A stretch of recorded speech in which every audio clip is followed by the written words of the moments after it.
Colleagues, please usher them in. Did everybody have a good lunch? Yes, no, yes? Okay. I see thumbs up sign. Okay, so it's that time of the day where we are in an air-conditioned room, we're full. So I know that everyone we might be sleepy, but I'm sure you will not in the next exciting session. So the climate-food-nature-nexus is an approach for us to simultaneously strengthen climate resilience, build natural capital, and provide long-term solutions to food insecurity. But how can we maximize the gains from the climate-food-nature-nexus? To find out more about this approach and also the gains and other insights from our distinguished panelists, let us call on Bruno Carrasco, Director General and Chief Compliance Officer of ADB's Climate Change and Sustainable Development. Over to you, DG Bruno.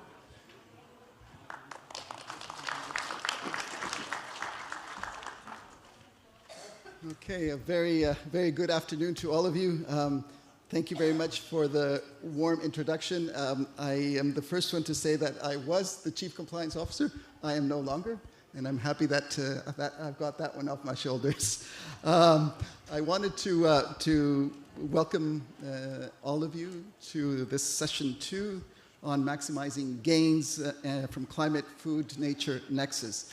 I do remember that the first session after lunch is never an easy one. Some of you maybe have a little bit of a jet lag, but I am sure with the quality of the presentations and the panelists, you will not miss that strong espresso that you may have wanted to have.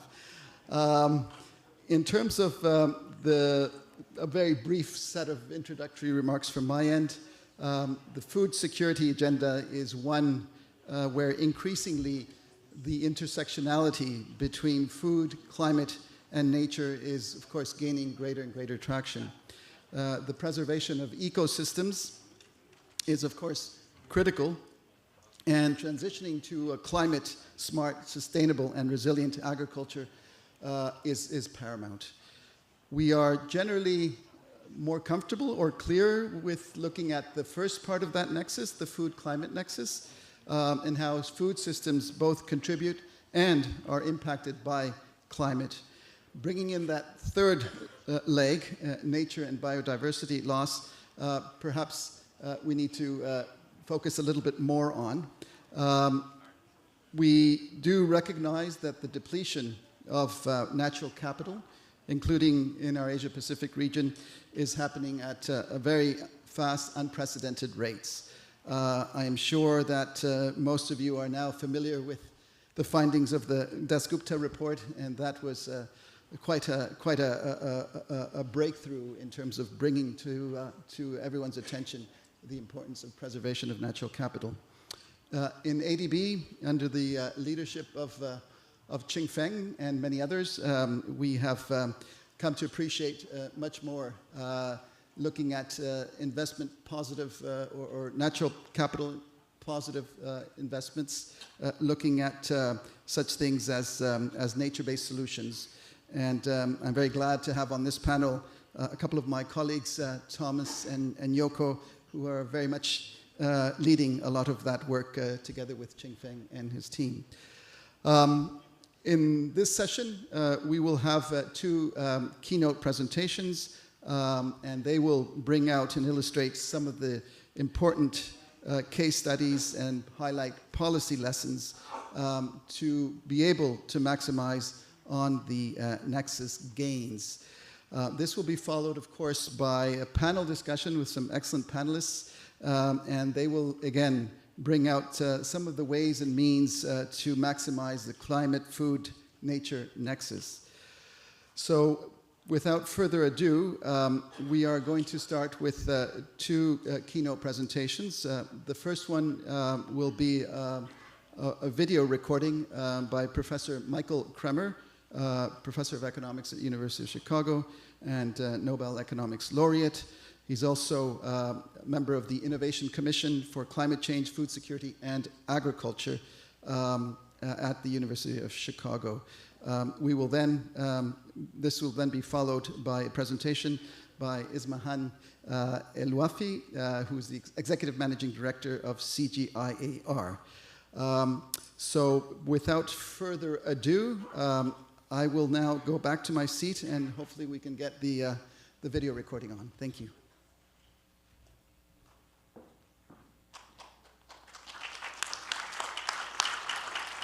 The world faces interlinked challenges of climate change and food security.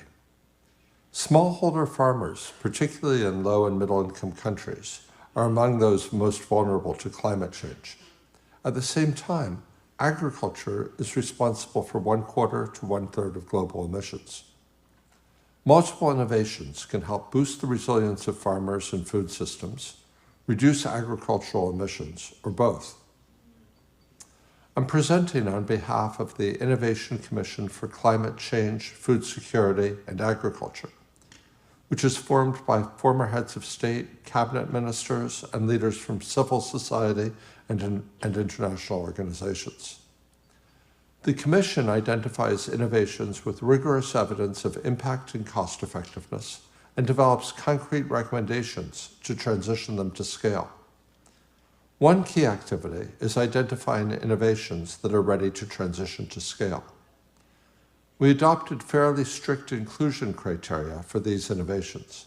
In particular, we focused on innovations with rigorous evidence of causal impact and cost effectiveness, typically from randomized controlled trials.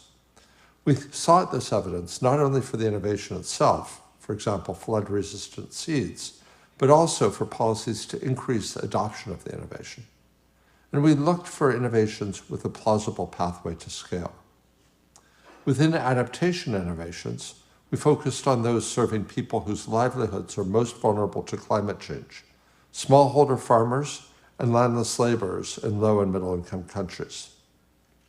For mitigation innovations, we focused on those that would deliver substantial co-benefits to low and middle income countries. Many of these have substantial benefits beyond the country that implements them, making them regional or global public goods. This means that individual governments' incentives to invest in them is not commensurate with social needs. International institutions can play a key role in supporting countries to adapt these innovations for scaling in their context, to refine and test them, for example, using A/B tests, and to scale them to boost resilience, food security, and agricultural productivity in the context of climate change. Knowledge generated by these efforts is itself a global public good. I'll start by discussing a few examples of adaptation innovations which already have strong evidence of impact and cost effectiveness, where more support could make a real difference in scaling. One such innovation is procuring and disseminating high-quality weather forecasts for farmers. Weather uncertainty increases risks to farmers. Not only do adverse weather events harm production directly, their risk decreases farmers' incentives to invest in productive assets, constraining productivity even in years with normal weather. Climate change is increasing the variability in rainfall, temperature, and the timing of seasons, creating more uncertainty for farmers. Advances in machine learning and artificial intelligence have enabled vastly more accurate and timely weather forecasts. These can help farmers adapt to changing weather patterns. In many areas, for example, monsoon onset can now be predicted a month in advance. Procuring regional forecasts of the onset of the Asian monsoon and similar weather systems in Africa, covering 12 countries with roughly 300 million farming families, is estimated to cost $23 million over 5 years. For India, the cost would be around $5 million over 5 years. There's strong evidence that farmers adapt agricultural practices in response to accurate forecasts, and that this substantially increases investment in yields. Estimated gains for just one type of forecast in India alone are in the billions of dollars. We don't have estimates for all 12 countries and all types of forecasts, but it seems clear that the benefits would be more than 100 times the cost. However, most farmers in low and middle income countries currently lack access to reliable, high-quality local forecasts. Improved weather forecasts could be disseminated to farmers using digital agricultural extension services, which is another innovation with rigorous evidence of impact and cost effectiveness. Timely, customized digital agricultural extension services delivered directly to farmers' phones provide a low-cost way to help farmers become more resilient to the changes in weather, pests, and soil salinity and chemistry that accompany climate change. For example, East African farmers who received SMS messages were on average 22% more likely to adopt agricultural lime for acidic soils, and were also more likely to use appropriate fertilizer. Digital agriculture has some setup costs, designing messages, A/B testing to confirm they work, but then very low marginal cost. At around 1/10 of a cent per text message, it's very cheap to add more farmers once the system is set up. This means that it's efficient to deliver at very large scale. With a large enough program, the average cost approaches the marginal cost as the fixed costs are spread across more farmers. A back-of-the-envelope calculation suggests a 46-to-1 benefit-cost ratio for very large-scale programs. Typically, it makes sense for national governments to deliver the messages since they can reach very large scale. It's more difficult for private sector organizations to reach efficient scale with the subscription model. Farmers can share information, so may have limited incentives to pay for advice. Millions of farmers are already benefiting from digital agriculture programs launched by governments, often working with technical partners to use principles of human-centered design and A/B testing to make messages relevant, accessible, and useful for farmers. For example, human-centered design principles were used to redesign soil health cards in Gujarat, India, and develop complementary multimedia materials to better convey information to farmers. Similarly, in Ethiopia, identifying the obstacles farmers faced when using the hotline and conducting A/B tests to refine the service substantially increased the fraction of users who successfully obtained advice from an agriculture hotline. The provision of weather forecasts can be an entry point for digital agriculture. This infrastructure can be leveraged to offer more complex digital agriculture services over time, such as services that facilitate connections among farmers and connect extension workers and farmers, provide farmers with information on input suppliers, or link farmers with each other or with cooperatives or contract farming operations that can purchase their output. Innovations in social protection can support households to cope with weather events and move out of extreme poverty. For example, digital agricultural extension services could also be combined with other digital services, such as anticipatory cash transfers, which can help farmers prepare for extreme weather events. Weather-responsive anticipatory cash transfers leverage forecasting models, remote sensing, and mobile banking to deliver cash to households ahead of climate-related disasters, such as floods. Growing evidence suggests that providing cash transfers ahead of floods can boost food security and resilience more cost-effectively than ex-post assistance. In Bangladesh, the World Food Programme used data-driven forecasting to send cash transfers to households about to experience severe flooding. Households that received the transfer before a flood hit were 36% less likely to go a day without eating and more likely to evacuate household members and assets, like livestock. To take another example, graduation programs are a multifaceted innovation designed to help poor households move persistently out of extreme poverty. The graduation approach, designed by the Bangladeshi NGO BRAC, is designed to equip households with the skills and productive assets to increase earnings and start a virtuous cycle of savings and investment. BRAC developed the approach in Bangladesh, and it has since been implemented in several other countries. Graduation programs have persistent positive impacts on consumption, assets, and earnings, with persistent benefits more than 3 times their cost. BRAC's graduation program in Bangladesh increased earnings by 21% 4 years after the asset transfer. Among villages that had been hit by a sustained drought, the graduation program protected households from incurring a 30% reduction in their assets, such as livestock. I've had time to discuss only a handful of the innovations. The enormous costs and risks of climate change justify investing in many potential innovations and mechanisms to take innovations to scale. It's great to speak today to many partners committed to innovation at the intersection of climate change, food security, and agriculture. We look forward to working closely with all of you to further develop and scale innovations and reach hundreds of millions of farmers.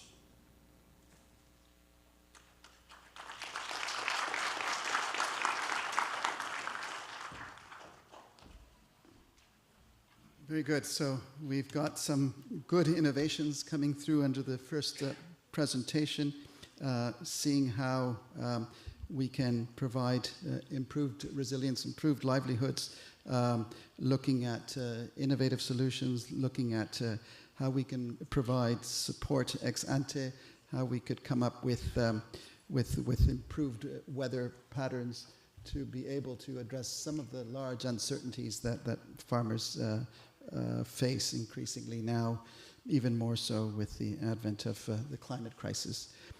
For our second keynote presentation, we are so pleased to have with us Ismahan El-Wafi.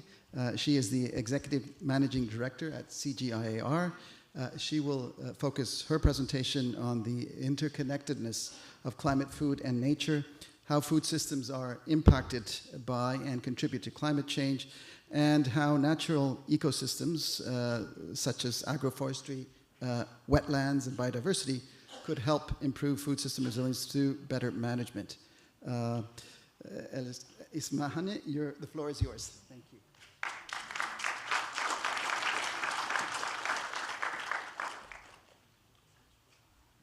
Thank you very much, Bruno. Good afternoon, everybody. A pleasure really to be with you today here and to give you a presentation on research and innovation to maximize gains and add a little bit more innovation than the one that were mentioned by Michael. So first, if we look at what are we expecting from food system looking at 2050. So we would like our agri-food system to be greatly improved nutrition, diet, and health. We're looking that they're gonna improve the living standards and the resilience of livelihood to shocks. We're looking that they have to be zero greenhouse gas emission or maybe even negative emission ratio. We're looking that the biodiversity loss will be halted and the general environment condition going to be improving. And we are looking that those agri-food systems going to be the engine of inclusion. All of this in addition to providing us food every day, which we tend sometimes to really underplay. So agri-food systems are mostly to produce food, and we can't live without food, whereas in all honesty, we could live without energy. And we could live without phones, but food is a must. So in addition to the food, which is the priority number one, we want all of this from our agri-food system.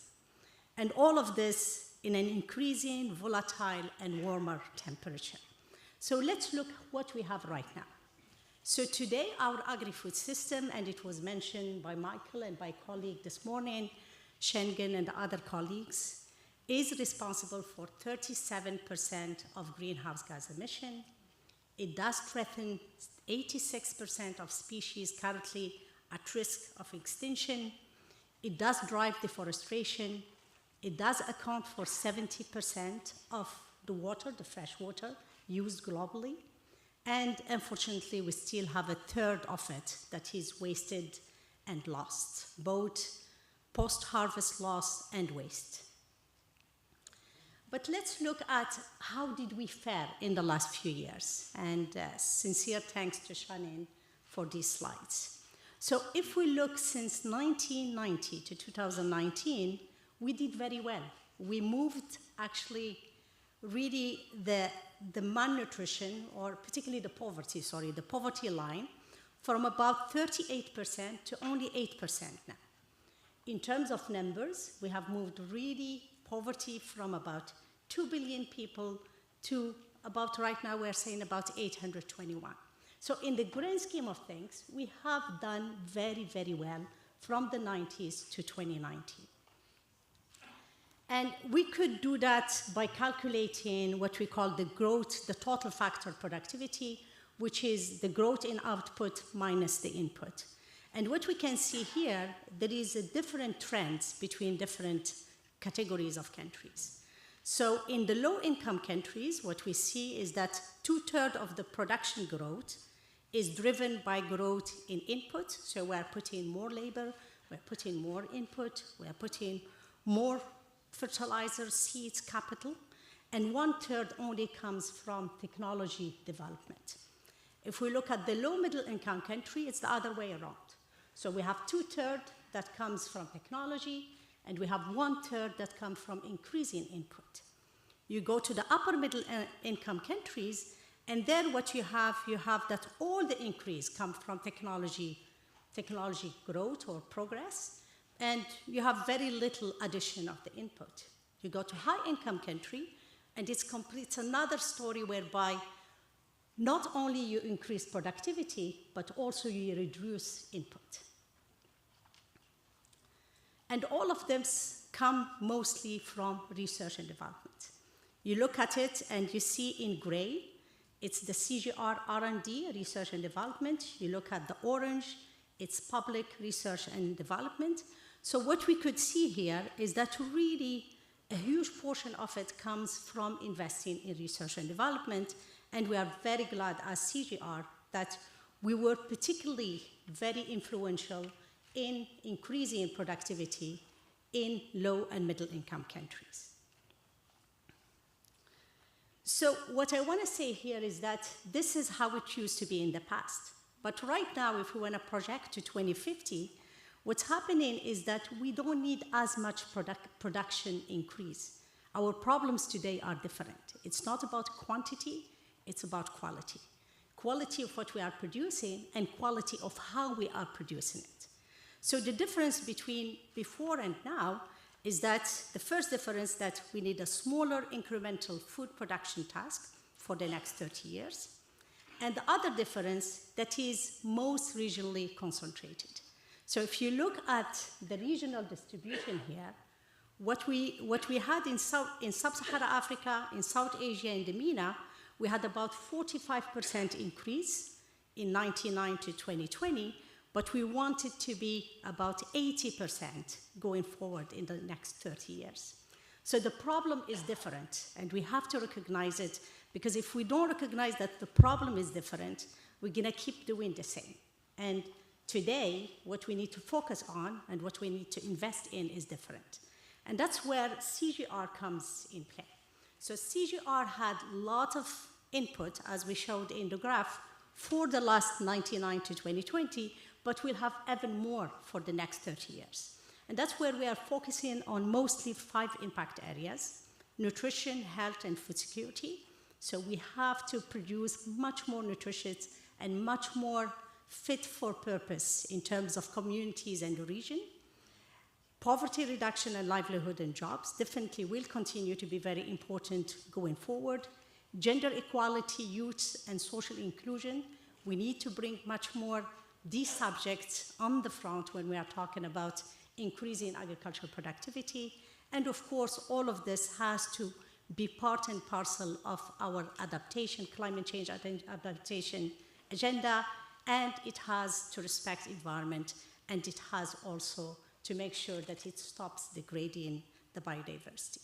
So I want to take you 4 examples, and believe me, I wish I had more time to give more, but just few examples to showcase to you what are really the breakthroughs and some of the innovation that would make producing food in the future different.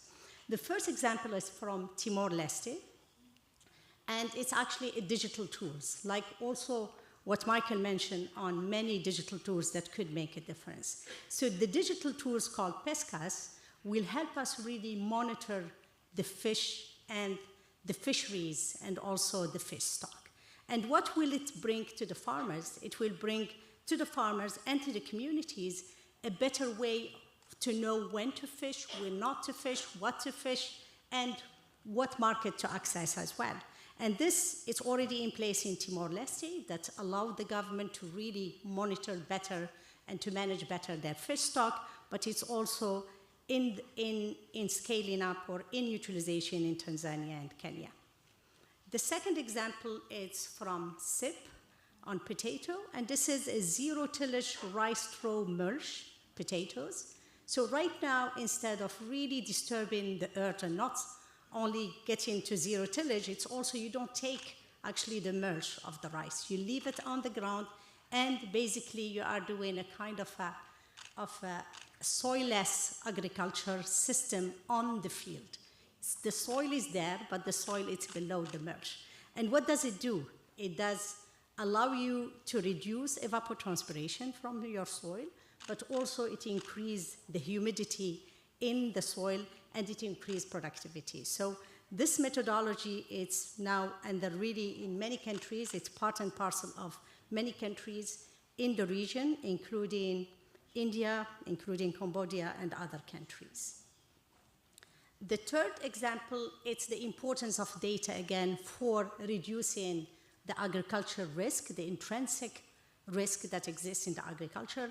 And this is different project. One of them is with the Asian Development Bank looking at satellite imagery and allowing us really to help insurance companies to have the right data that will allow the farmers to maintain their income from the agriculture sector.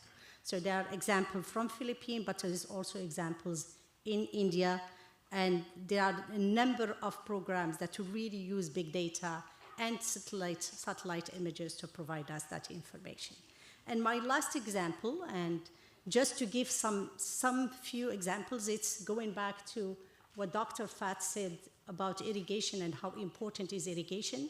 So this example is from Nepal, whereby the CGR centers, including IMI, brought a way to use the underground water in Nepal to allow farmers to have many crops per year and to have crops all year around. My last point, other than bringing different innovation, is that if we look at it at the bottom line, what do we need to do going forward, and how could we maximize really the climate-food nexus and environment nexus? So the most important, if I want to say one word, it's really to build resilience and diversification.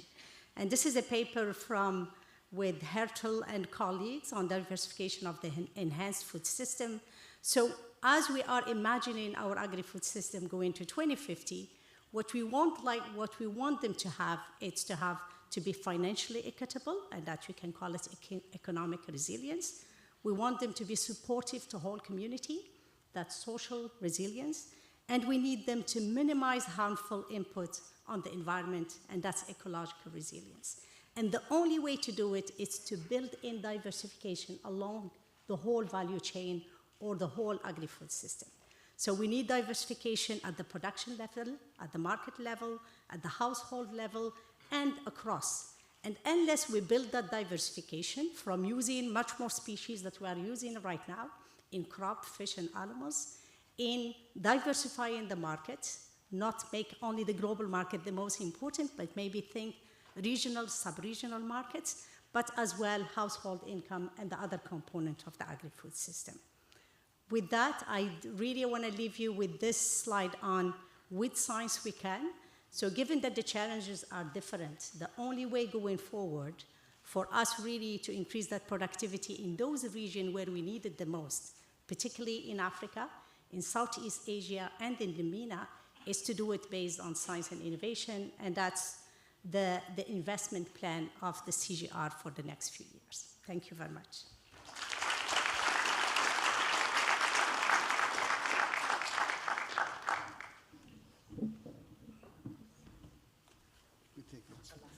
Thank you so much, Ismahane, for another great presentation to kickstart the panel. We've seen a lot of the importance on innovation.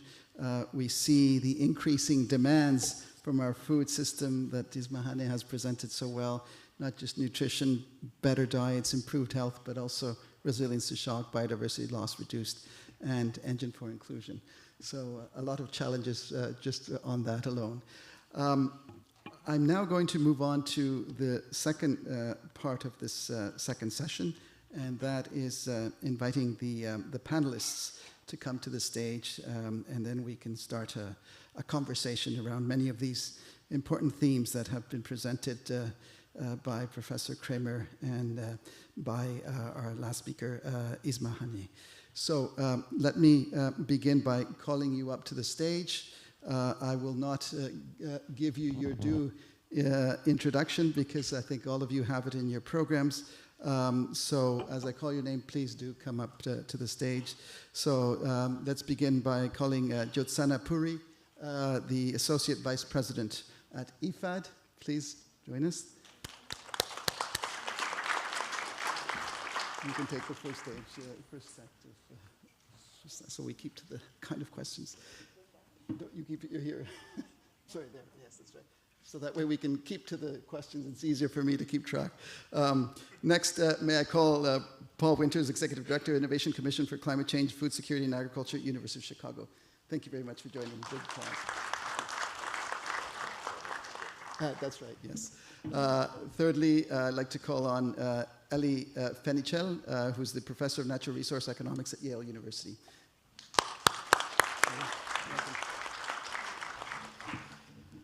Next, I would like to call Rakibul Amin, who is the Head Program Management Science and Strategy Group, IUCN Asia Regional Office. Next, I have the pleasure to call on my colleagues, Yoko Watanabe, Director of Environment, Climate Change and Sustainable Development Department, Asian Development Bank. And last but not least, Thomas Pinella, Director, Natural Capital and Climate. Okay, so now I move also on to stage. I hope you are comfortable. We're going to start, so again, this.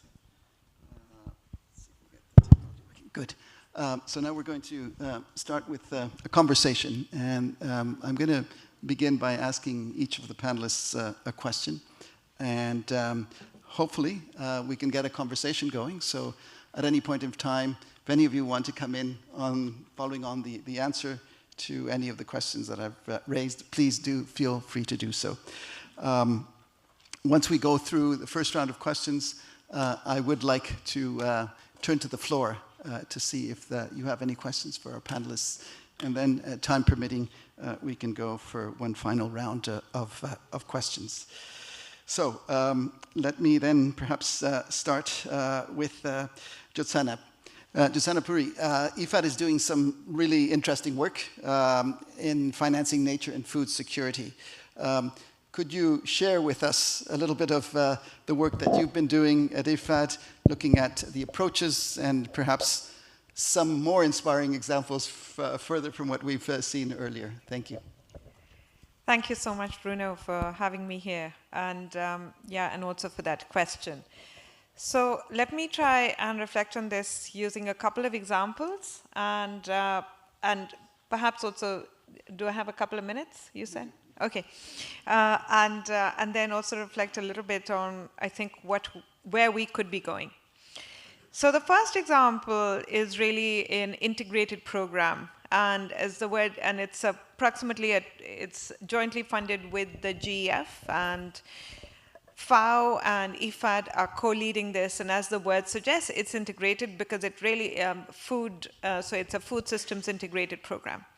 So the important thing is to notice that the big top-level indicators of success in that integrated program are, one, land devoted to improved practices, where there is a definition of improvement. that is part of the protocol. Second, to ecosystem-based approaches, so land devoted to ecosystem-based approaches, which are all part of the results matrix. And this is really key because we are recognizing that while you produce food and more efficiently and you reduce food waste and loss and all of the things that we've been talking about so far, it is really important to also increase the biodiversity content of the work that we do. It also recognizing, so this is, like I said, a $250 million program, but with co-financing will become more than 1.2 billion.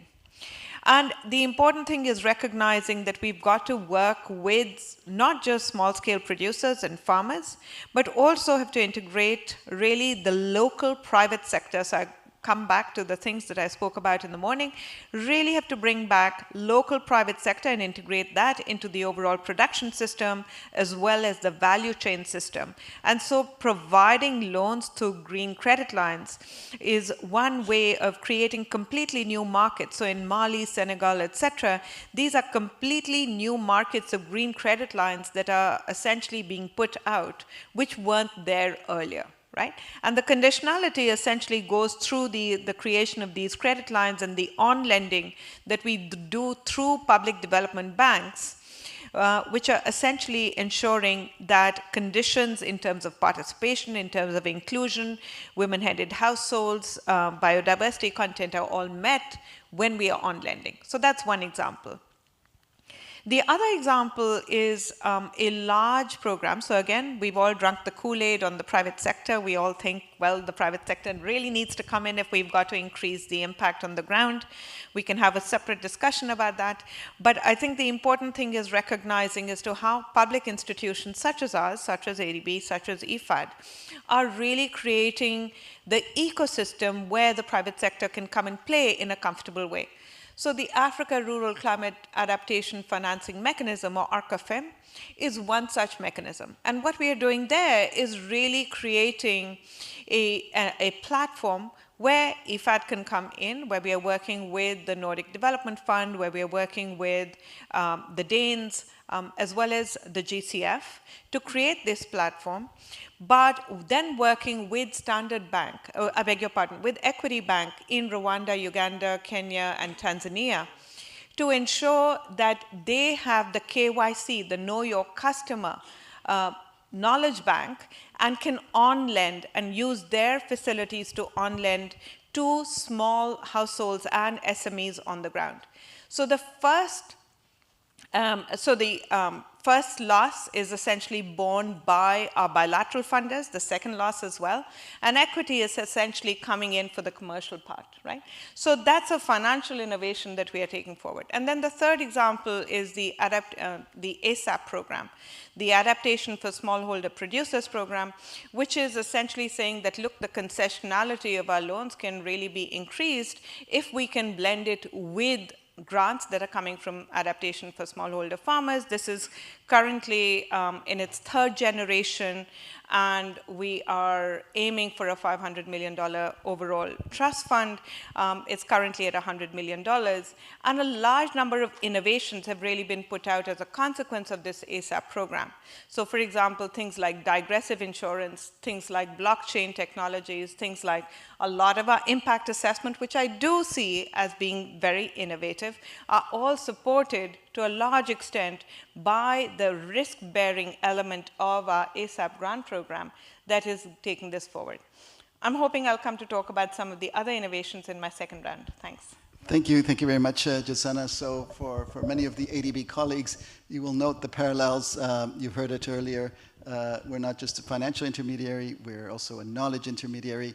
We don't necessarily have all the knowledge within these four walls, so we have to reach out to institutions so that we can learn from them. They can share their learnings with us, and we can be more effective in reaching out to the clients. So a lot of common understanding on that, Jyotsana. Next, I'd like to turn to Paul Winters.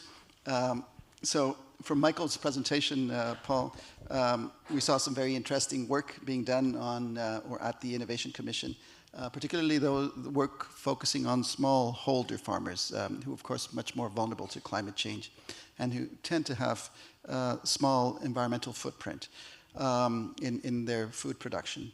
I'm very fascinated about the Innovation Commission, as I'm sure many of you are, and we'd like to know a little bit more about the Commission itself, your strategy for overcoming the challenges that we've heard this morning, and in delivering innovation to smallholder farmers, and what are some of the indicators of success. Thank you. Thanks. So Michael's already explained a fair bit about the Innovation Commission. We launched it about a year ago. He's the chair of the commission. I'm heading up the secretariat. And the idea behind the commission goes to what Ismahani was saying, right? That the problems that we face are different, particularly around climate change. And I was very happy to see your presentation. The history of agriculture is increasing productivity, as we saw, driven by input and output, the different total factor productivity. But what we now face is a different situation than we had in the past. We can't just increase productivity without considering the environmental consequences, the consequences of climate change, the fact that the climate is changing. And so we need to think of how innovations need to be thought about differently. Many of those innovations actually exist. So one of the premises of the commission is that there's a little bit of frustration, and I used to have Joe's job at IFAD, and one of my frustrations at IFAD was that I often had academics from universities, I had people from the CGIAR come, and they would come to me and say, look, we have this innovation, but we're getting to 10,000 farmers here and 20,000 farmers there, and we're not getting to millions of farmers. And it was frustrating because through IFAD, it wasn't an easy mechanism because the way multilateral development banks work is through loans. And so there's these challenges of overcoming some of the constraints our institutions and governments face in getting things to scale. So the idea of the Innovation Commission is to think about how we do that. Are the mechanisms to take things that have been shown that Michael talked about, that there's evidence out there that it works, that you get these incredible cost-benefit ratios of 100 to 1 to things like weather, 46 to 1 for things like digital agriculture. So why aren't we doing it? The problem is it's a little more challenging than when you just have a seed that can be transmitted through normal patterns of ag extension. Digital platforms require a huge fixed cost. You have to set them up. So it isn't a matter of just getting farmers to adopt. It's a matter of setting things up. The same with weather. We have to have the right weather. And we did this calculation for 12 countries. $23 million would all it would cost, and we'd get billions of benefits. But nobody's doing it because the commercial incentives aren't there. And so the private sector won't do it. And the governments, this is a global public good. So how are we going to do that? So the idea of the Innovation Commission was to come up, rather than talk generally about what innovations, the importance of innovations, the importance of ag research, let's find some innovations that are out there that can address climate change and agriculture and food security on the adaptation and the mitigation side, and let's see how we can take them to scale. So we've identified a number, 7 were announced at the COP. We have a list of about 15 to 20 where we think there's compelling evidence that these can be taken to scale. And now we're trying to think about how we can actually take them to scale. So some is working. We had meetings earlier today, and we've had some meetings with the Asian Development Bank about the possibility of working particularly in South Asia on some of these topics. We've been working with the Ministry of Agriculture and Farmer Welfare in India. They have between phone numbers of 50 to 100 million farmers there. We're trying to see if we can get weather information on soil through digital means to those farmers. There's a whole bunch of bottlenecks to fix to do that. And so can we work with the Asian Development Bank? Last week we met with the Inter-American Development Bank on the same type of project for the Andean region. There's huge fragmentation in digital agriculture. How do we overcome that fragmentation and create a basic platform? So innovation, so the problem is different, and we need different solutions, but innovation is also different. So we need to think about how we're going to use clever mechanisms to scale innovations that we have now. The last thing I want to say is our normal way of doing innovations is called push funding, where we provide grants to places like the CGR, National Ag Research Centers. That's great. We should continue to do that. We heard arguments earlier about why we should expand that and the importance of it. There are other ways to do funding, pull mechanisms, things like advanced market commitments that have been done in the health sector for vaccines and other things that show a lot of promise. And in these cases, so for vaccines, For pneumococcal vaccine, an advanced market commitment of $1 billion put out there to make a vaccine for the tropics.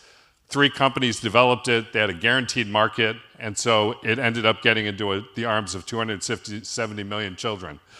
Can we use those kind of things in agriculture? Can we have advanced market commitments for microbial fertilizers or other things that show promise for mitigation in agriculture? So we need to also think about those, and that's part of what the Innovation Commission is doing. Thank you. Thank you very much for those comments, Paul. I recall at the lunch, I think it was the Minister Victor from Palau was mentioning that we need to learn, but we need to learn fast. And the challenges are there. And the idea is how do we come together? I think that those results give us a lot of hope, a lot of interest, and a lot of ideas in terms of how we can do it faster and how we can do it at scale. So those are very important lessons. We look forward to continuing these partnerships. And I think just linking up a little bit what Jyotsna was saying, we do look at platforms so that we move away from project financing. We look more for programmatic approaches. We look for innovative financing mechanisms. So these are all important elements that I think strike a chord with certainly most of us here, if not all. Very good. Thank you very much. Let me now turn to our third panelist, and that's Ellie Fenichel. Ellie, in line with my opening remarks, natural capital. One of the main challenges in natural capital is to generate sustainable returns from long-term investments. We've been seeing before a cost-benefit analysis, a number of initiatives where that is imperative. How should we think about natural resources and assets in the agricultural production process, especially for cases where there are not clear cases for cash transfers? So how do we address that challenge? So that's a great question. So first we need to think about what do we mean by an asset here if we're going to talk about natural capital or natural assets. And the way I like to think about assets is this is a way of storing opportunities for the future. We need to be able to access those opportunities, which means they're going to enter into some form of production process. If we're thinking about traditional agriculture, we get things that are clearly natural assets are things like soil organic matter, things like groundwater, things like pollinator populations, things like populations of animals that control agricultural pests. And you'd be hard-pressed to find a farmer that doesn't sort of say, yeah, these are part of my production process. These are part of the assets that I have. The problem is, even whether it's farmers, whether it's agriculture ministers, those things, because they didn't pay for them in the first place, they don't hold in the same part of sort of the mind of the process and what can be traded off and how things can be put together. And so we need to think more carefully about these as like, what is the overall balance sheet of the assets, of these real assets, not just financial assets, but the non-financial assets that go into these processes. And so the question is, how do you think about the value of these measures? Well, the same way we would for a firm that has a specialized machine, right? It might not be able to turn around and sell that machine on the market, but we can think about sort of the net present value that that machine is generating. And we can think about how changes in soil organic matter, changes in the availability of groundwater, change what a farm can produce. And we can observe these through changes in the way that farmers change their behaviors. Kind of like, I describe this like if you've read these stories in the press about how like the astronomers find new planets in distant galaxies, they don't actually see the planets, they see like wobbles in the stars or something. That's what we see, is we don't actually see the cash exchange, we see changes in the farmer behaviors dancing around as if there's a value for these assets. And we see this very clearly. We see farmers switching behaviors as they gain more access to water, or switching behaviors as they lose access to water. We're able to figure out how these assets should be valued, and then we can juxtapose that to other places where farmers or agricultural ministers are making decisions. And lo and behold, every time we've done this, it's like eye-opening for folks, because it's just they're holding these different parts of the process in different parts of their brain, and they can't put the two together. And so a lot of what we're trying to do here is help people get everything into a common unit to sort of see the whole picture. Other examples that we're seeing right now is it's hard to think about, we're worried about there not being a direct cash transfer, but often what's happening is that cash transfer is happening somewhere else in the system. It's capitalizing at a different scale than we're used to looking. I'm doing some work with some colleagues right now, and when I say we, they're doing most of the work, so I should be honest about this. looking at how changes in bat populations in the Midwestern United States have impacted farm productivity. And this is because bats eat lots of insects. They're a big pest control agent. And what's happened here is that we've seen farm revenues fall, we've seen land prices fall, and we're actually getting some new evidence that there's property tax shortfalls in the counties where these farms are operating, right? So that's where the cash transfer is happening. It's not between the farmer and the bat. The bats don't want money, they want insects, right? But the cash transfer is coming out of the production process in the public finance space. And so this is creating opportunities to think about what's the right scale of capitalization. And this has been a problem in agriculture for 100 years. And this goes back to the public goods problem, the common pool good problem, and this is where we need to be creative. And there's far more of these sorts of cash transactions or these transfers happening out there. We've heard of some of them. They're just not happening at the scales we're used to looking. We're more and more crop insurance, parametric insurance, these sorts of, we're seeing insurance policies written on coral reefs and forests. Clearly there's a cash flow at the other end if private sector insurance is willing to come in and write these policies and people are willing to pay premiums to get these policies. It's just capitalizing in a different spot than we're used to looking. There are also real savings effects that we've had trouble accounting for.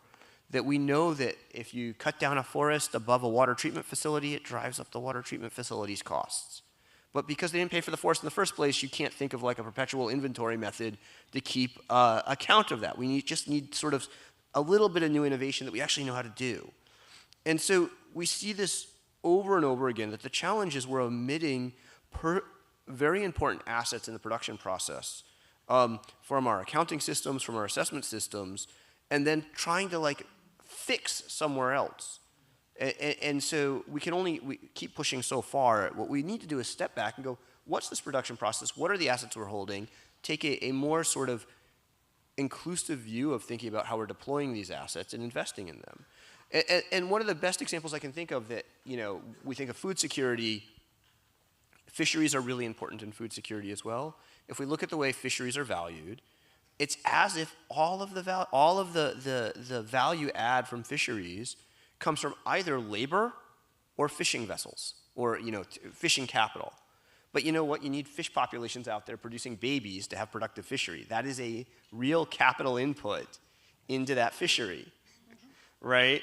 And yet we leave it off of our balance sheets, right? We don't think of these as assets. We don't treat them as assets. And that's what we need to start doing. We need to keep a more comprehensive accounting. We need to think about the scales at which these things are capitalizing.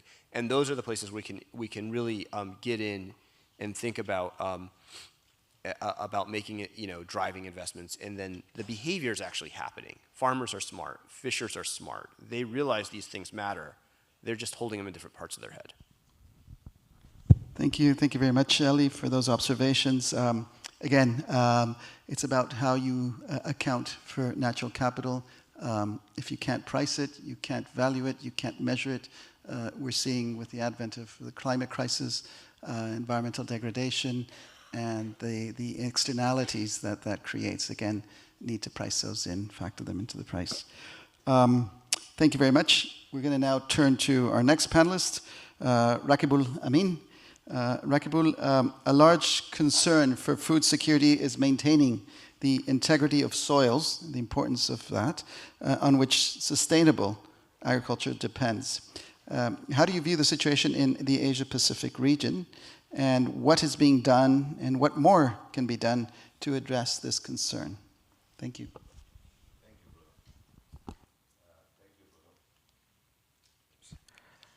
Thank you, Bruno. Before I answer your question, you need to tell me, where did you get my Indiana Jones photo? That was 10 years ago, somewhere in Sundarban, I remember. Thank you for bringing back the memory. Yes, you're very right. And when we talk about agriculture, soil is the most important thing. And we think the soil is an inert material, art material, which is not. As L.A. has mentioned, as this is an engine, and is it live? It's live because there is so much of biodiversity, there is so much of chemical, biological, physical process going on, and we don't see it, and we don't value it. The IPBS, Science Policy Platform for Biodiversity and Ecosystem Services, IPBS is equivalent to IPCC. They have mentioned that about 3.2 billion people is affected by land degradation, which is in a sense you can say is soil degradation. And it accounts for 10% of the annual global gross product, which is a big number. FAO regularly publish the status of soil, or global soil status, which also gives a very grim picture. So we are in a production overdrive, and naturally the soil cannot keep up with this, what you call renewable property or rejuvenating property. And that's a big issue. And when we say what can be done, yes, it's also the answer lies in your first introduction, where we need to bring the nature nexus in the whole discussion of climate and food nexus. We know about soil contribution in climate change. We know about emission potential, and also there's LULUCF, AFLU, so I don't want to discuss about that. But how do we bring that nature context? So IUCN, we are International Union for Conservation of Nature, very much nature focused, but increasingly we realize unless we discuss about agriculture and talk with the agricultural stakeholders, we are missing a big issue. Ismahani, in her presentation, you mentioned agriculture contributes about 83 to 87% of biodiversity loss. So we need to talk with agricultural sector. And this is how we started our land health initiative and common ground dialogue. We are trying to bring people from agricultural sector and conservation sector talk with each other. In the morning, the minister from Vietnam and Dr. Fa from China Agriculture University was mentioning about exactly on this point, that we need to have more dialogue. The same government, maybe agricultural ministry, they are looking for production, where the environment ministry, they are responsible for NDCs, they are responsible for NAPs, adaptation and climate change to national document. They are also producing this national strategy for biodiversity and action plan. By December, the countries need to submit their NDC 3.0. Countries are also producing the NBSAPs, which is very much due. And everywhere, like if you take about SDG targets, 15.3 talks about land degradation. The GBF, Global Biodiversity Framework, target 10 talks about halting degradation in forestry, agriculture, fisheries, and aquaculture. So they're setting targets, but somehow these two are not talking. And this is where we need more dialogue and discussions. And this is where IUCN thinks this nature-based solution can help produce that common ground and common ground of actions. And when we say nature-based solution, it's just not planting trees, it's about using nature, but don't undermine the net positive biodiversity output, not undermine the nature. How do you do that?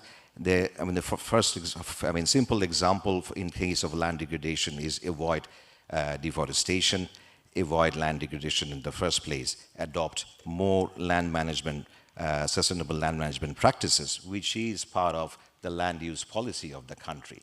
As it's not only agriculture, it is a cross-sectoral,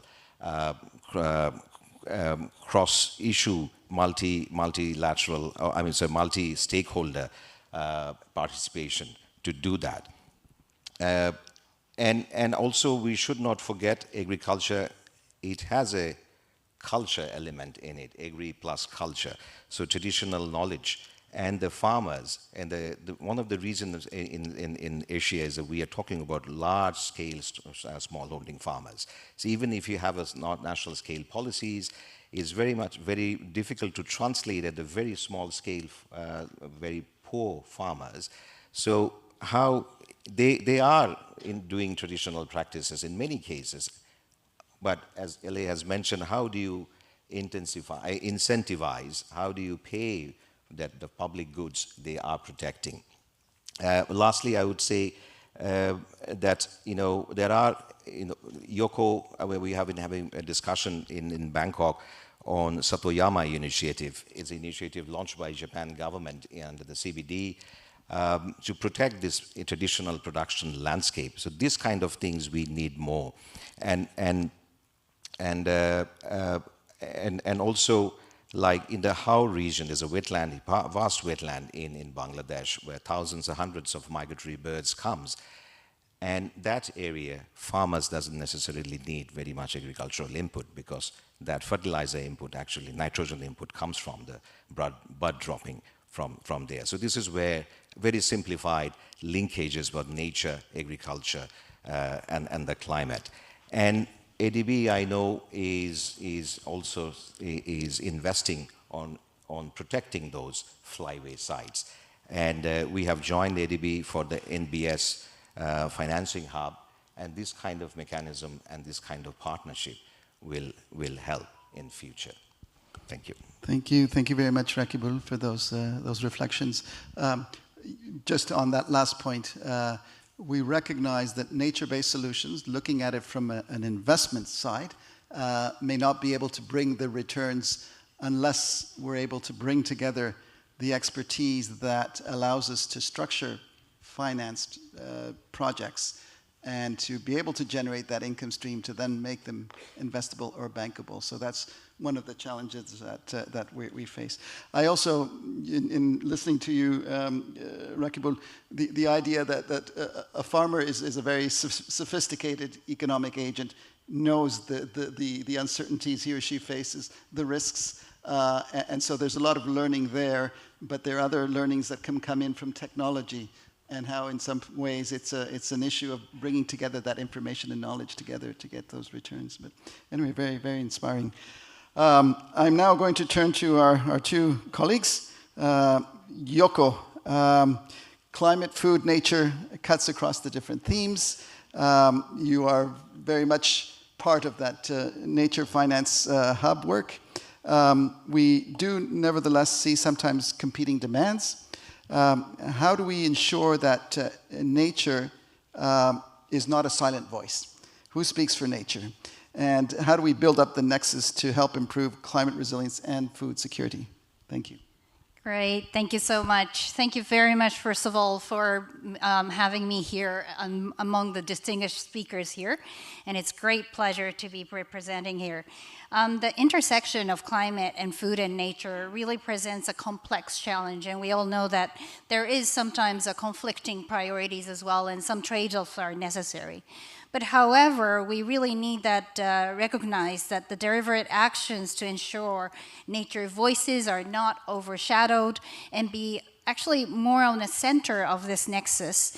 We really need to work together, and we really need to bring climate resilience and food security together with the nature as it provides the solution, as nature-based solution does, and also enables the sort of the asset and value, as the former speakers have mentioned. I'm a very practical person, so let me jump into 4 recommendations that we have in order to have nature in the center and part of the partners among the food security and climate nexus. So first of all, I really think that we really need to approach this in an integrated manner, and the policy frameworks that comes with it, and also not only the policy development, but enforcement part really comes with an integrated fashion.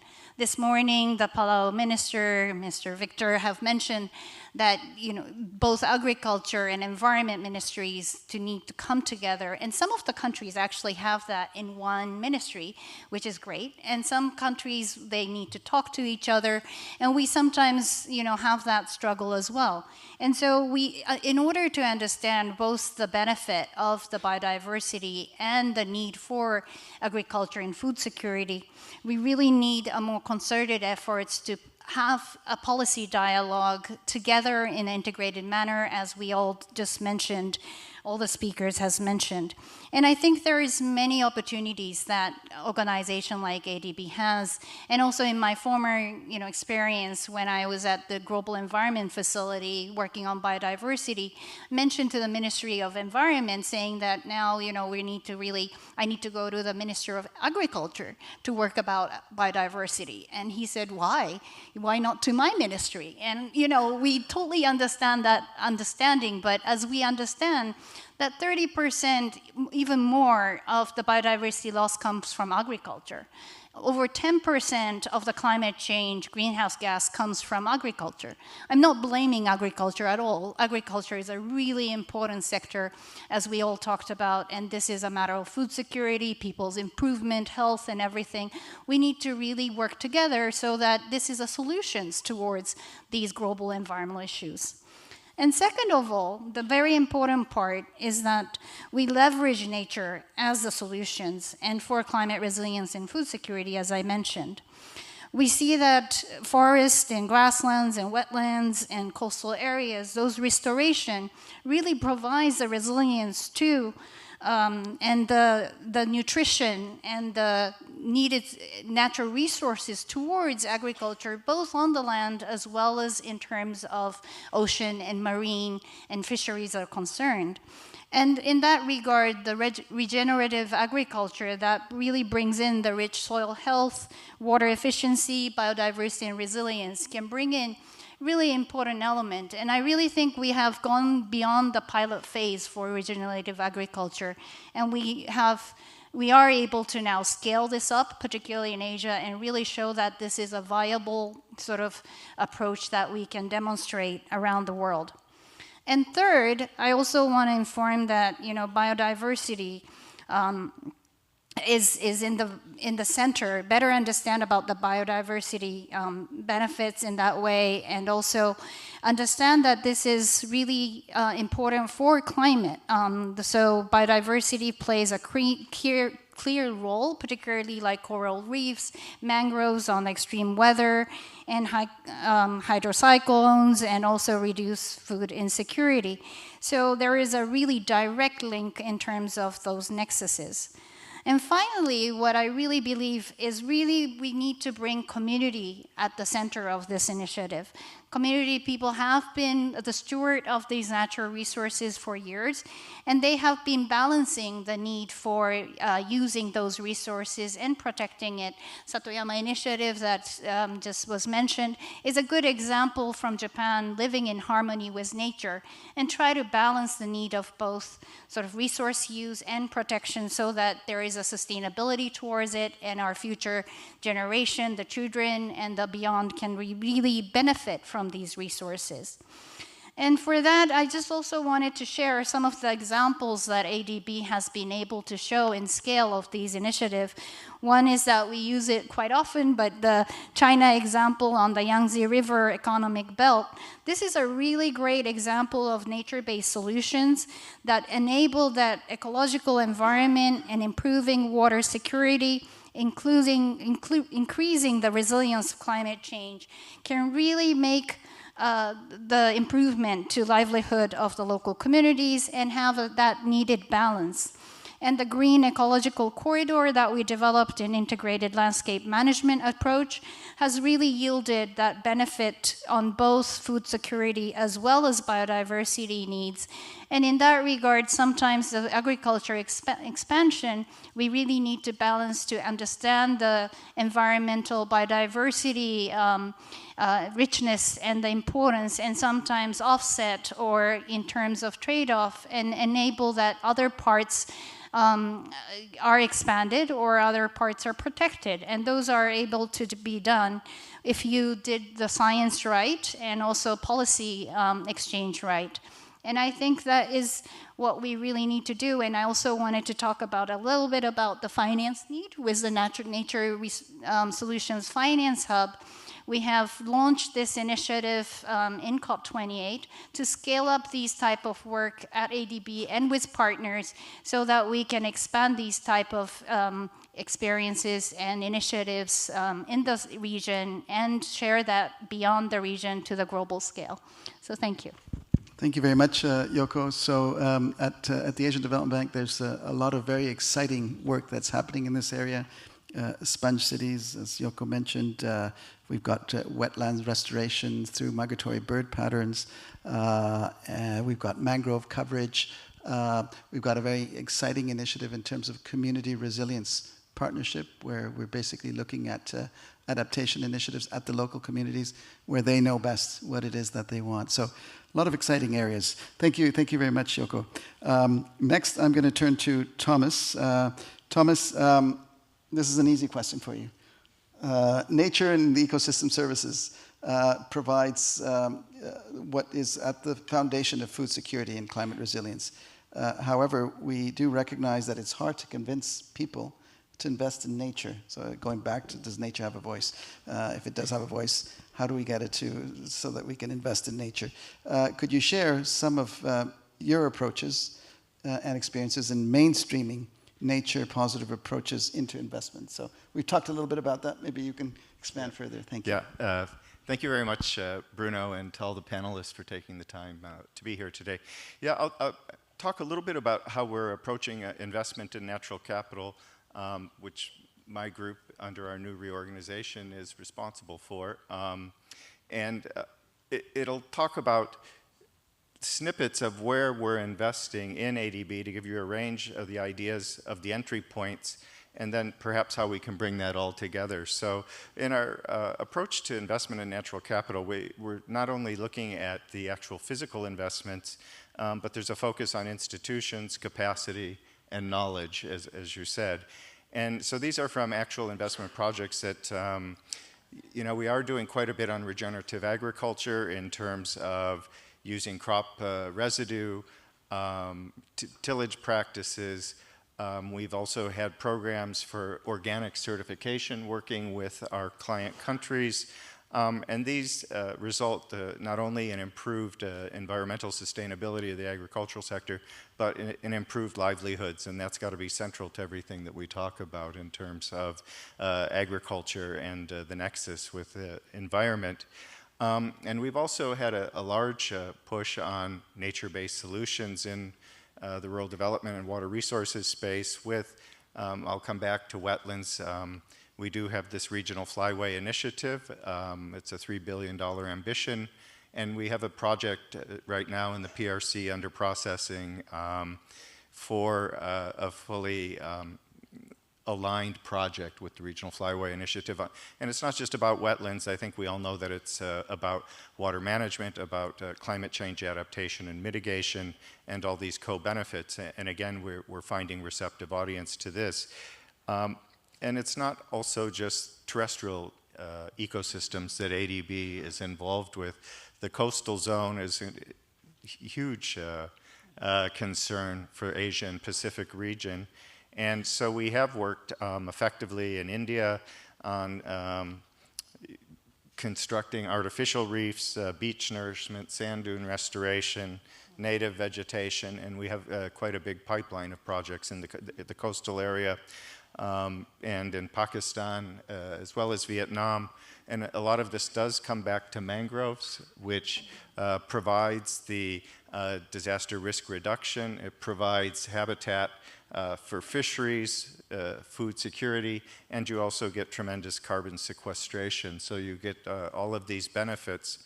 But I think the important part is getting the evidence base and bringing the client along with us on this journey, because we can only convince so much, but what will make it easier for us in the future is educating and making our clients aware to demand these types of projects and recognize that the direct and co-benefits that they bring.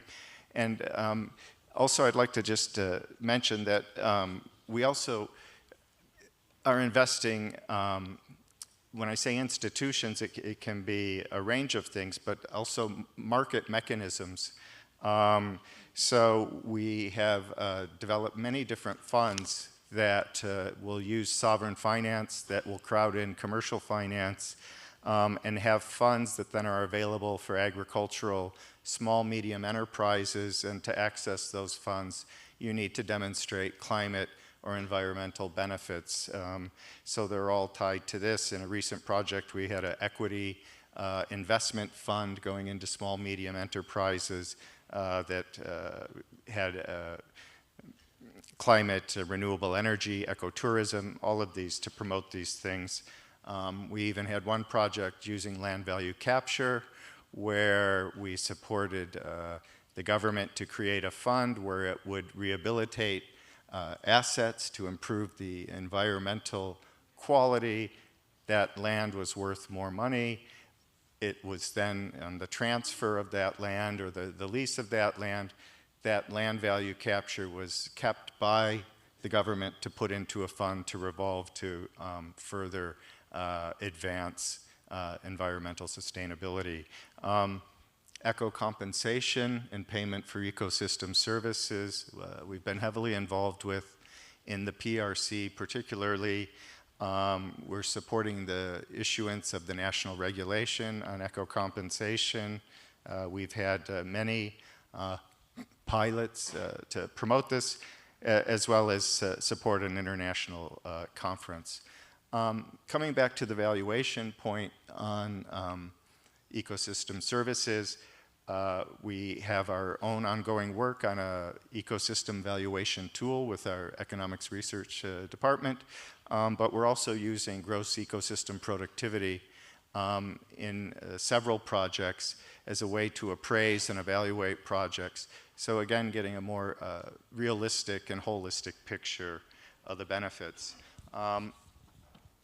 Lastly, on institutions, we've supported many cross-ministerial mechanisms because this is a constraint to getting green solutions put in place, and agriculture is a big part of this.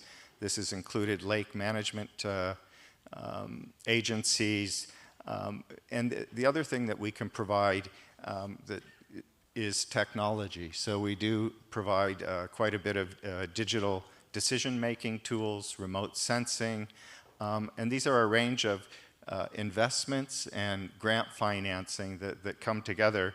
And I think Yoko mentioned the Yangtze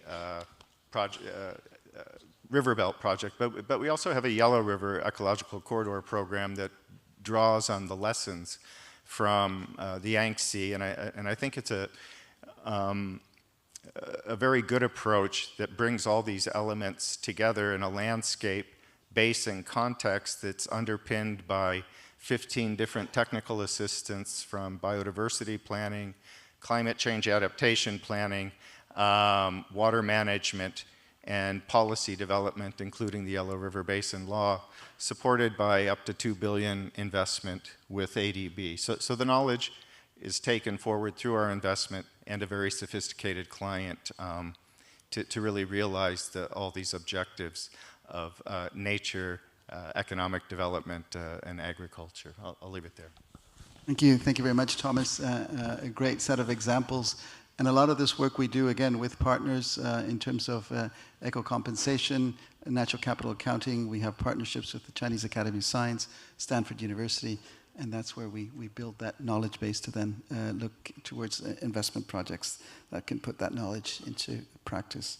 Ismahane, you have the last word before we're going to try to open it up quickly to the floor. CGIAR, what role do you see CGIAR to help Asia-Pacific mainstream nature-based solutions such as agroforestry, wetlands, biodiversity, water and natural resource management, and building that into food security? Your thoughts, please. So as we talked, we all agree that we need more innovation and we need it to be fit for purpose. So if we agree that we need to continue producing food, but it has to be more nutritious, it has to be respecting the environment and the natural resources. So we need really to invest more to find the right solution for different ecosystems. I want to just ring a bell that right now, and I didn't have a chance to mention it, right now we have 350 million people that are in extreme malnutrition. With +2 degrees, that number gonna become 539 million people. With +4, we get to 2.1 billion. So we should agree that we should really stop the global warming. So how do we do that? So I think we are a little bit focusing too much on the agri-food system, and rightly so. So the agri-food system is the only system that can sequester, that can clarify the air, that can clean up the air. But how do we want to do it without investing in it? And when I talk about investing in it, it's not only investing in research and development, it's investing in small-scale producers. And that's where we see dichotomy. We have been talking about the carbon credit market for the last 20 years. Does small-scale farmers have access to that market? No. We have been talking now about nature-positive carbon credit. Does small-scale farmers have access to that? No. Even low-income countries, they don't have access to it. I was in Gabon last January, not this year, last year, and the Minister of Environment told me, we changed our forest management for the last 8 years to get access to the carbon market. Guess what happened? By the time the 8 years went by, the standards changed. Gabon has no access to the carbon market. So we are saying that the solution is there, and I agree the solution is there, but we are misaligning everything. We are misaligning the finance, the policies with the innovation, and I think that's what we need to recalculate and invest in science and innovation, invest in small-scale farmers, and make the right policies and the right incentives so that we move towards more sustainability and resilience. Very good. Thank you very much, Ismahani. We literally have a few more minutes left. I would love to hear anyone from the floor if you have any comments or questions. Yes, please identify yourself and indicate who you pose the question to. Thank you. Yeah, I'm Pankaj Syagi. I'm working with Government of India. Yeah, my question is first with Jyotsna Madam regarding the financing part of innovative platform that was in which sg-afnr through IFED to financial institution and then banking and then the final client. So it's a lot of intermediaries between it. It's enhancing the cost of the financing. So why not directly from sg-afnr to directly implementing agency? That will reduce the cost a lot. That is and one small comment to CGIR ma'am. In the Nepal example, actually we have seen the groundwater extraction with the pipeline. It would have been better to use solar pump instead of electric pump for the maximizing gain from climate-food-nexus. Thank you.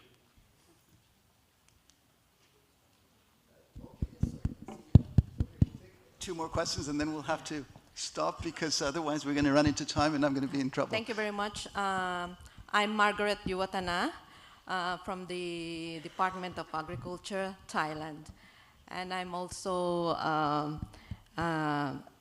some founding member of the ASEAN Climate Resilience Network, or ASEAN CRN. And I'm also a member of the ASEAN Negotiating Group on Agriculture under the UNFCCC and negotiating for agriculture. And Thailand, I'm originally a Filipina, but I'm a Thai civil servant now. Okay, so Thailand is a member of sg-afnr and most of the international organizations. And Thailand is quite responsive to the policies of these international organizations. And just some observation that we have good ideas. And all are aimed to have food security in the region and the global level. When we negotiate with under the UNFCCC or COP, Conference of the Parties, I just trying to comprehend what sensitivity is it. The word food system is sensitive. The word agroecology is sensitive.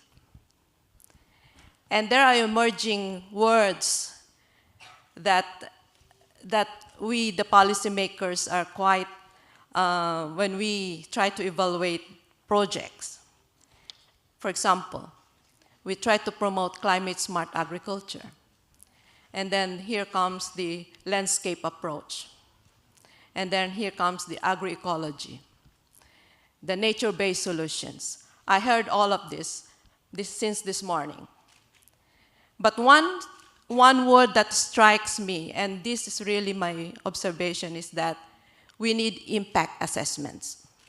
We have been very responsive to these projects, to these policies of international organizations, and we are actively engaged.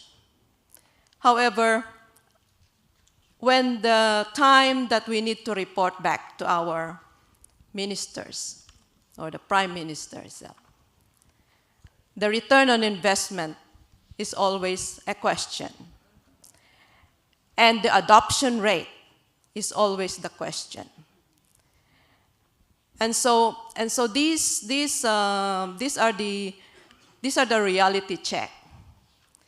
We need really to comprehend what has been done in these nice dialogues here, policy dialogues here. Okay, thank you very much. So my question is sorry for that. I hope that the international organizations are also abreast, updated with what is reality, what is real happening in the nationals. Thank you. Okay, thank you very much. A hard call to reality. We'll come back to that one. It's a very important role in development impact of all of this work. I've got time for two more. I've got Kosturi on the one side, and I don't know, I have two people who came in first. If you can just really reduce the question or comment to 1 minute, you can get all three of the last word. Kosturi, please. Yes, it's an excellent discussion, and congratulations to the panel, esteemed panel. It is really heartening to hear about people talking about soil health, ecosystem-based approaches. But one thing I want to bring here, which I have not heard as yet, is that the real custodians of the soil, the indigenous people, they have been living in harmony with nature for such a long time. And they are sitting with, they are the repository of a huge amount of traditional knowledge, which are very scientific, sophisticated, and technology and science doesn't happen only in labs, they happen here on the fields also. And these are millennia of knowledge that they are sitting on, which are regarding the irrigation, land management, crop diversity, etc., etc. So are we investing on their knowledge and harnessing their knowledge and bringing it into integrating in all these other projects? Thank you very much. Thank you, Kosturi. Very good question. Knowledge and how is it coming through? 1 minute and 1 minute, please. Hello, good afternoon, everyone. I'm Christian Mariel A. de la Cruz from Pampanga State Agricultural University. As a student seeking advice from professionals, how can we support local farmers in adopting agricultural technologies without challenging their ego or existing practices, particularly in educating them to minimize pesticides use for environmental sustainability and healthier produce, with an aim of improving the quality of their produce and reducing the likelihood of rejected crops? Thank you. Very much. And the very last one. Hi, my name is Raf. I'm a social entrepreneur. I work with 120 indigenous families in 3,000 hectares in Zambales. Our area burns every year and it floods every year. We started with agritourism, now we're planting cashew. I just wanted to ask, are there ways to connect with each of you? Because I took notes of each of the things you said, and it feels like there's a treasure trove of information that we could access. And I'm part of a bigger coalition of small enterprises that work in the countryside. So anyway, just thank you, and I'm very interested to connect with each and every one of you. Thank you. Thank you very much. All excellent questions. There's still more. Okay. I'm going to ask Ramesh whether I can indulge in another 5 minutes.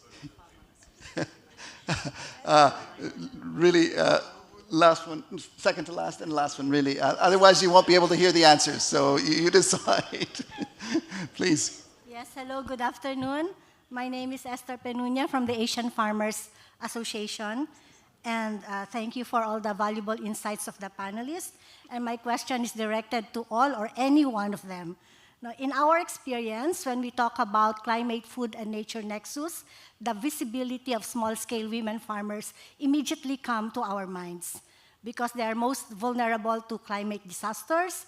They are producing the food, as much as 80% to 90% of the food in the Asia-Pacific region, and they use firewood, they use the wells, the waters in the wells, in the springs, to provide the food and energy for their family. So my question is, in your experience and in your projects, what is the role and the position that you hold for small-scale women farmers? How do you recognize them? And how do you maximize the gains from involving them in your projects? What can be the challenges and ways forward? I will bring your answers to our small-scale women farmer members. Thank you. Very important. Thank you very much. Very key stakeholder.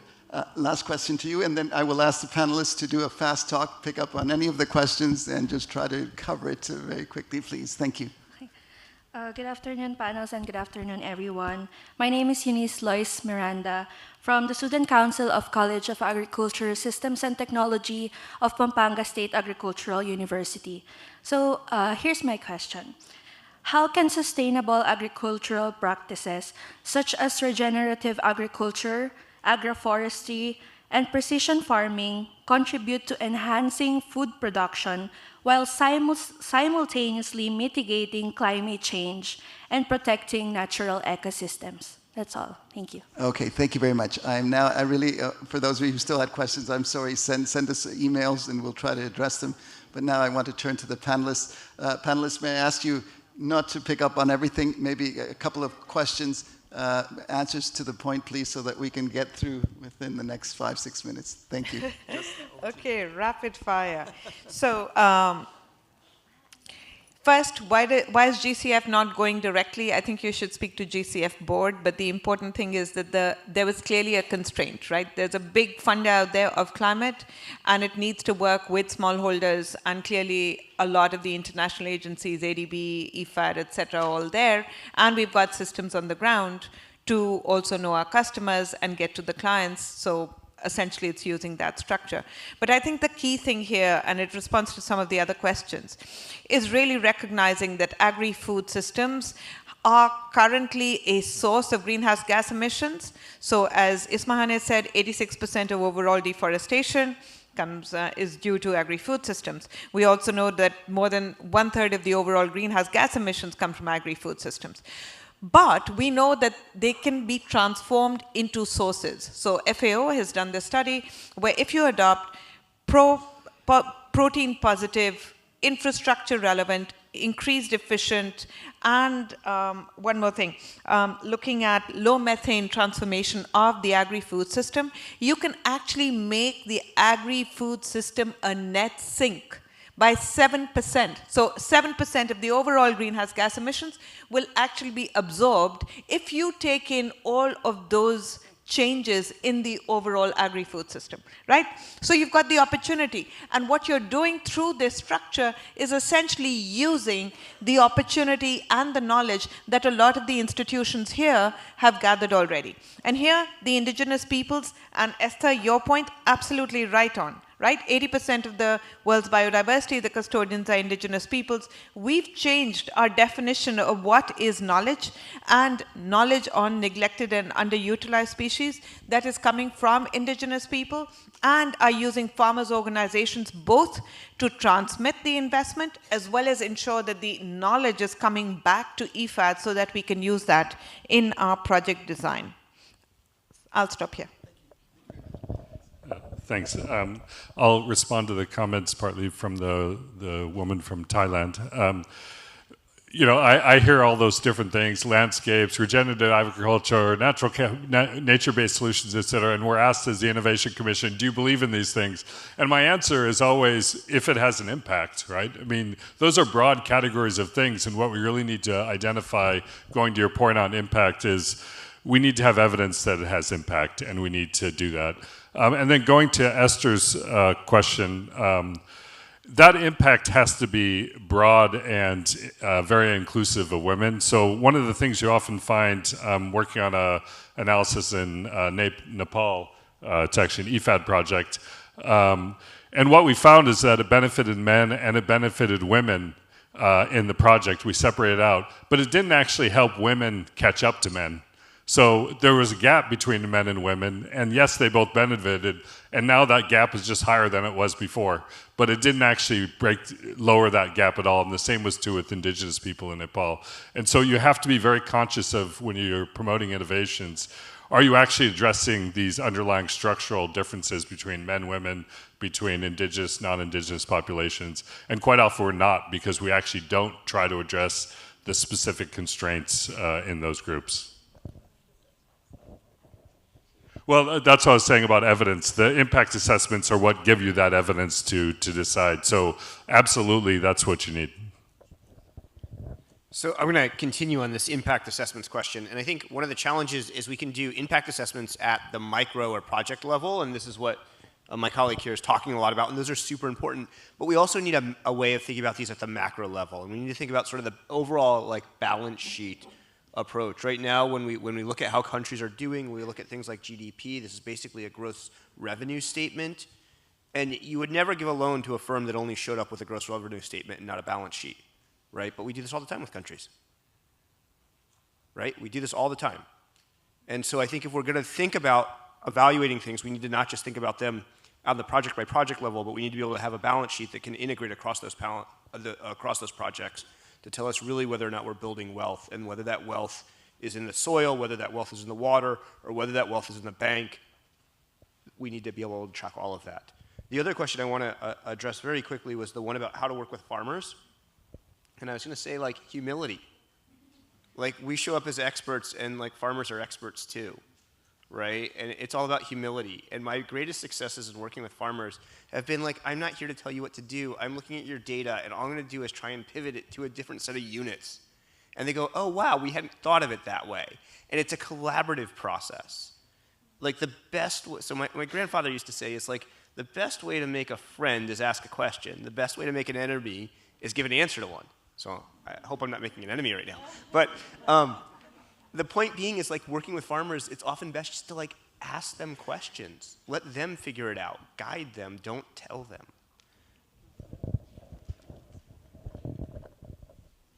Yeah, I mean, following up from LA is giving the voice.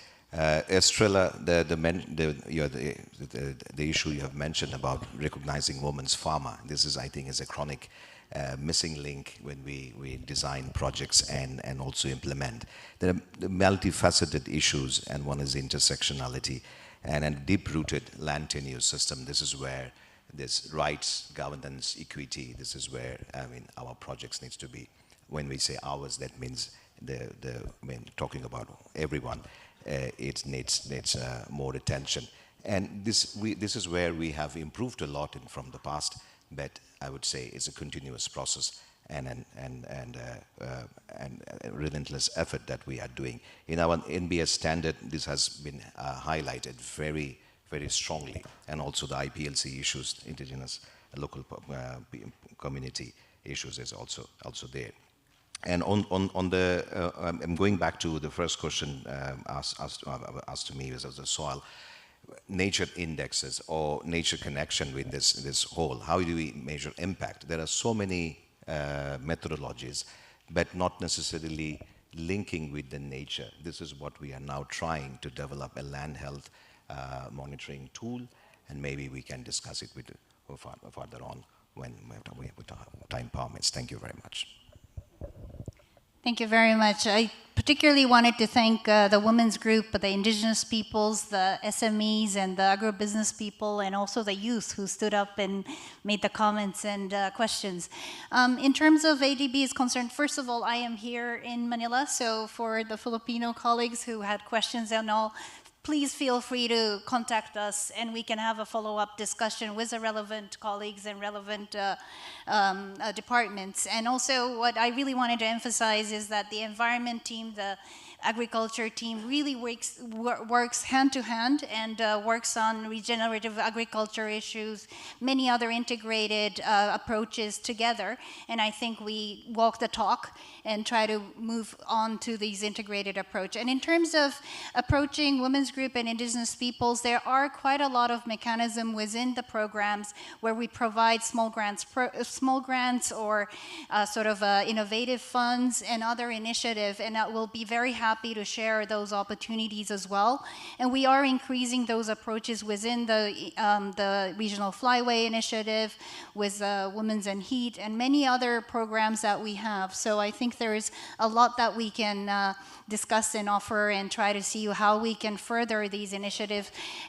We have definitely a commitment of leaving no one behind and working together on these issues. And I come from that background, and I really look forward to working with all of you. So thank you.